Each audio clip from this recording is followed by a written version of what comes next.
Let me ask you something straight up. What year is your vehicle? And do you honestly believe it's still going to be running 30 years from now? Now listen to this. In 1995, a farmer out of Wyoming named Larry Haynes rolled his 1981 Toyota Land Cruiser past 1 million miles, not 100,000, not 300,000, 1 million miles on the same original engine block. No rebuild, no swap, just regular oil changes and a guy who refused to quit on his truck. Now here is what is happening today. A 2023 IC Cars report found that only 1% of modern vehicles ever reach 200,000 miles. 1%. Not because engineers got dumber. The engineering itself is more advanced than ever, but the philosophy behind it changed completely. And it changed the moment accountants started overruling engineers in the design room. The goal quietly shifted from build it to last to build it to need replacing right on schedule. Today, I am going to show you 5 engine blocks that were built before that philosophy took over. 5 engines that mechanics across this country are actively hunting down right now. And I am going to show you exactly why the prices on these things are climbing every single month. But before we get into it, drop a comment right now and tell me, what year is your daily driver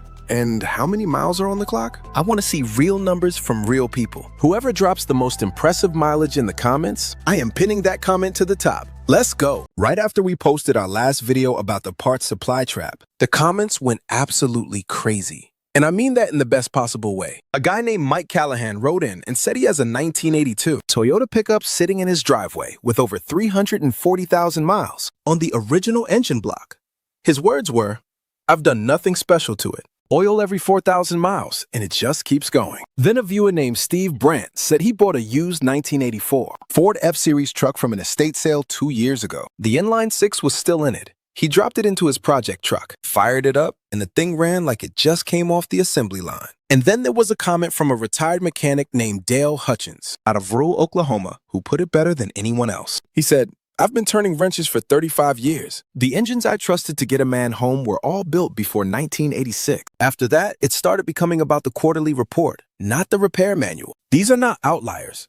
These are the rule when it comes to engines from a specific era. And today we are going to dig into exactly why. To understand why those engines Dale mentioned are different, you have to understand when and why the design philosophy changed. And I am not talking about some vague corporate greed narrative. I am talking about specific documented shifts in how engines were engineered. Before 1986, the dominant engineering culture inside American and Japanese automakers was built around one core principle. Durability was the reputation. If your engine failed early, your brand was finished. Word traveled fast in small towns. Mechanics talked, farmers talked, fleet managers talked, so engineers were given room to overbuild. They used thicker casting walls. They ran looser tolerances that could handle dirt, heat abuse, and irregular maintenance. They designed for the guy who forgot to change his oil for 10,000 miles and still needed to get to work Monday morning. Then 2 things happened in the late 1980s and through the 1990s that quietly rewrote the rulebook. First, Wall Street started treating automakers like any other quarterly earnings machine. Return on investment became the loudest voice in every product meeting. Second, the rise of the lease model changed what automakers actually needed their vehicles to do. If your average customer is turning the vehicle in, after 3 years, you do not need to build an engine that lasts 30 years. You need to build one that lasts just long enough to clear the warranty window. A 2008 study by the Union of Concerned Scientists documented that average engine component tolerances in mainstream American vehicles had tightened significantly since the 1980s, which sounds like progress, but tighter tolerances mean more sensitivity to heat, oil quality, and maintenance gaps. The engines got more efficient on paper and more fragile in practice. On top of that, automakers discovered something very profitable. According to a 2022 report from the National Automobile Dealers Association, franchise dealerships generate roughly 49% of their total gross profit from parts and service, not from selling cars. Read that again. Nearly half of all the money a dealership makes comes from fixing the vehicle after you buy it. So here is the uncomfortable math. A perfectly designed, indestructible engine is the worst business model imaginable for a company that also runs service bays. The Chrysler Slant 6 earned its nickname the honest way. Mechanics started calling it the Leaning Tower of Power because the entire engine block was tilted 30 degrees to the side to lower the hood profile. But what they quickly discovered was that the tilt Also improved oil return to the sump under, hard cornering, and improved breathing through the intake. It was an accident of packaging that became a mechanical advantage. This engine ran in Dodge Darts, Plymouth Valiants, and early Dodge trucks for nearly 3 decades. It is an iron block design with an overhead valve configuration that is extraordinarily simple to work on. The entire valve train can be accessed in under 20 minutes. Stories about this engine border on the unbelievable until you start looking into them. There is a 1973 Dodge Dart owned by a collector in Flagstaff, Arizona that has over 560,000 original miles on. The 225/6 with no internal engine work ever performed. The owner, a retired mail carrier named Frank Espinoza, drove it as his personal vehicle for over 20 years before putting it into storage. The engine still starts on the first crank. What makes this engine particularly relevant today is that replacement parts are still being manufactured by aftermarket suppliers, specifically because demand never died.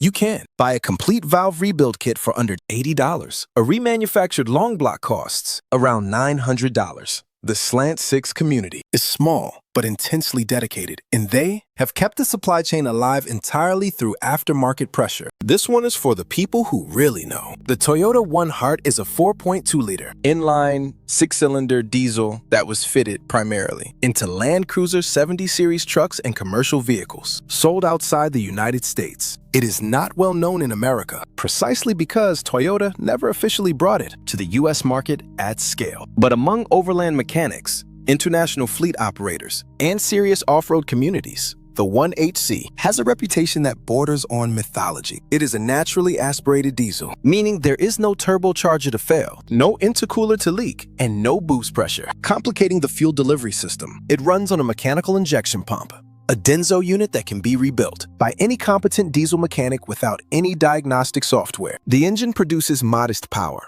around 130 horsepower, but generates significant torque at very low engine speeds. This means it is almost never working hard during normal operation. Fleet operators in Australia, Africa, and the Middle East have documented 1HC engines running past 800,000 kilometers on original internals with only routine maintenance.